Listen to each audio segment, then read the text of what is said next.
terbarunya. Ya. Niat kami untuk menemui Pak Haji dan Mas Rian ini untuk, mohon maaf ya, kami ingin mencoba mendamaikan antara bapak dan anak. Tetapi ya bagaimanapun itu kami tidak tahu, tetapi niat kami adalah mendamaikan dan kami ingin menyampaikan hal-hal yang harus kami sampaikan kepada Mas Rian. Yang pertama, Mas Rian, sudah berapa lama tidak ketemu Pak Haji? Sudah ya November lah. November ya. Sejak November. Tapi udah biasa Pak, dari dulu sampai sekarang saya ketemu Bapak setahun sekali pernah. Ketemu Bapak setengah tahun sekali pernah. Karena kan memang dulu Bapak intensitasnya di Jakarta sebelum era-era tahun 2009-an ke atas lah ya. Jadi udah biasa banget kalau saya sama Bapak tuh lama nggak ketemu, 3 bulan pernah, 4 bulan pernah. Karena kan emang saya kerja di luar. Oke.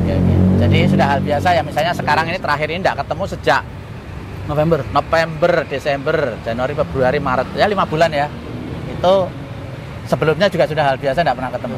Tetapi paling tidak pertanyaan adalah, kangen nggak sama Bapak, Mas Rian? Anak nggak sama Bapak kangen ya, jelas lah. Jelas ya, kangen ya.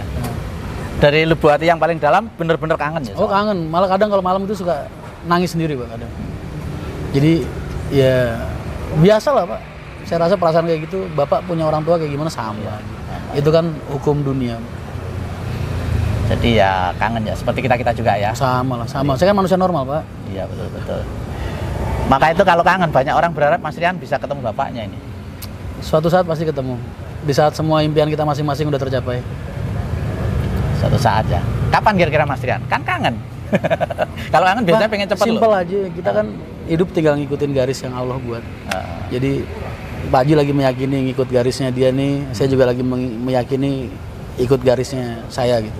Dan saya sama-sama yakin bahwasanya semua yang kita lakukan bersama ini sudah digariskan oleh Allah, Pak. Tinggal kita ngejalanin aja. Tapi jelas kalau memang arahnya pertanyaannya ke sana, cuma satu yang bisa saya janjikan. Tidak ada wallahi, billahi, taullahi ini kalau orang-orang pernah ngaji tahu lah bahasa-bahasa kosam. Tidak pernah ada sedikit pun rasa kesal, rasa benci ataupun sakit hati, apalagi dendam terhadap orang tua dan keluarga saya. Mas Rian? Ya, jadi itu hal kayak gitu aja sama sekali insya Allah bersih Pak dari hati saya. Jadi seorang Rian sampai hari ini nggak ada dendam sama sekali sama orang tua ya? Saat ini tujuan saya hidup melangkah, kenapa saya agak menyendiri, saya anggap saya lagi menjalani kisah perjalanan hidup saya gitu. Jadi bukan karena dendam, makanya kecewa, kalau ada orang bikin narasi ibaratnya, Mas kok nggak pernah pulang, Mas kok nggak pernah segala macam. Mas, kalau kalian tahu hukum agama, orang kalau udah kosam Pak, sekali dia berbohong dari kosamnya, itu Allah udah ngecap dia munafik, itu dijidat Pak ibarat. Jadi makanya saya tadi bilang, wallahi, billahi, taullahi.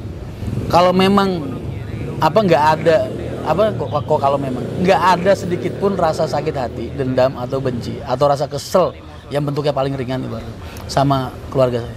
Itu satu hal. Jadi semua perjalanan saya saat ini saya lagi menikmati garis yang lagi dibuat oleh Allah untuk saya. Ya, jadi jelas sekali ya teman-teman ya. Jadi beliau jadi ini Pak, nggak usah dibikin narasi kayak seolah-olah oh Mas Rian kapan berbaikan sama orang tua. Karena saya sejak awal nggak ada rasa permusuhan gitu. Jadi apa yang perlu diperbaiki? Nggak ada. Saat ini kita cuma lagi nempuh jalan hidup kita masing-masing. Jadi tidak perlu ada pertanyaan kapan pulang, kapan memperbaiki hubungan karena udah biasa banget Pak. Bisa sama Bapak setahun 2 tahun tuh udah biasa banget. Saya dulu zaman mondok Pak 5 tahun. Ya. Bapak cuma nengokin sekali Pak. 2 kali pas nganterin sama pas di tengah-tengah tuh nengokin sekali. Jadi udah biasa banget. Udah biasa banget ya. Nah, intinya tidak ada masalah apapun ya antara anak dan bapak ini, meskipun misalnya saat ini berada di luar kondisinya, itu dalam rangka menjalankan perannya masing-masing ya. Mungkin Allah sedang menjalankan ini ya. Kan permasalahan saya bukan masalah keluarga. Saya hanya sedang berbeda prinsip dengan perusahaan lama saya. Udah itu aja. Tidak ada masalah dengan orang tua dan keluarga sebenarnya. Kalau beliau atau siapapun yang menganggap ada masalah secara keluarga, ya berarti hatinya perlu dibenerin, Pak. Perlu dibersihin gitu. Karena sejak awal kan masalah kita di perusahaan. Kenapa harus dibawa-bawa ke keluarga? Betul, Pak Haji pun juga mengatakan begitu sebetulnya. Ya memang. Jadi makanya buat kalian-kalian yang kok mikirnya jadi kerana keluarga, berarti hati kalian ini perlu dibersihin. Biar nggak kemakan framing media. Nah, ini